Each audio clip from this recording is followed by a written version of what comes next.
একটা কথা আমাদের সবসময় মনে রাখতে হবে যে বিএনপি হচ্ছে সেই রাজনৈতিক দল যে বহুদলীয় গণতন্ত্রের প্রবর্তন করেছে একদিকে শাসন ব্যবস্থা থেকে।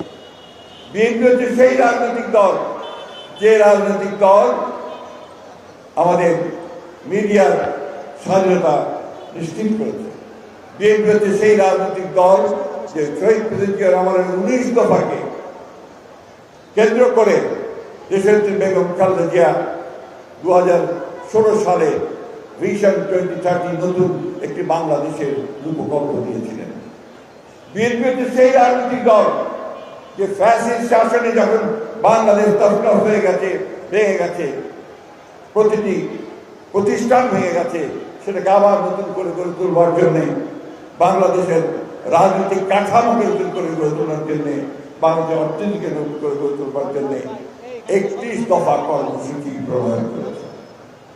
বন্ধুগণ, আসুন, আমি ব্যক্তিগতভাবে এখন বয়স্ক মানুষ, আমরা আমাদের লড়াই করেছি, সবসময় সামনে থেকে লড়াই করার চেষ্টা করেছি। এখানে যারা আছেন প্রত্যেকেই আমাদের নেতৃবৃন্দ, কেন্দ্রীয় নেতৃবৃন্দ, তারা 15 বছর শুধু না, দীর্ঘকাল ধরে গণতন্ত্রের জন্য সংগ্রাম করা মানুষ।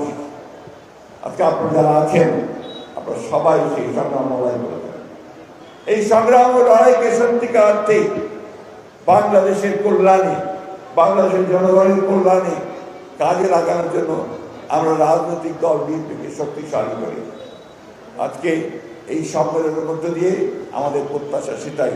এই কথা বলে আবারও ঠাকুরগাঁয়ের বিএনপির নেতৃবৃন্দকে, আমাদের কর্মী ভাইদেরকে, কাউন্সিলরদেরকে, এমপিদেরকে সবাইকে শুভেচ্ছা জানিয়ে আজকে এই কাউন্সিলের শুভ উদ্বোধন ঘোষণা করেছে।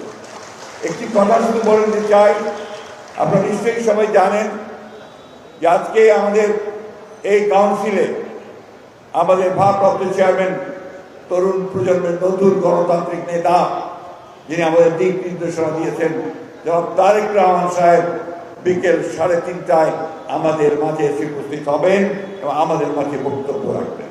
এই কথাটা এই জন্য বলে রাখলাম যে আপনারা দূর দূরান্ত থেকে এসেছেন, কেউ যেন চলে না যান, ওনার বক্তব্য শুনে তারপরে যাবেন।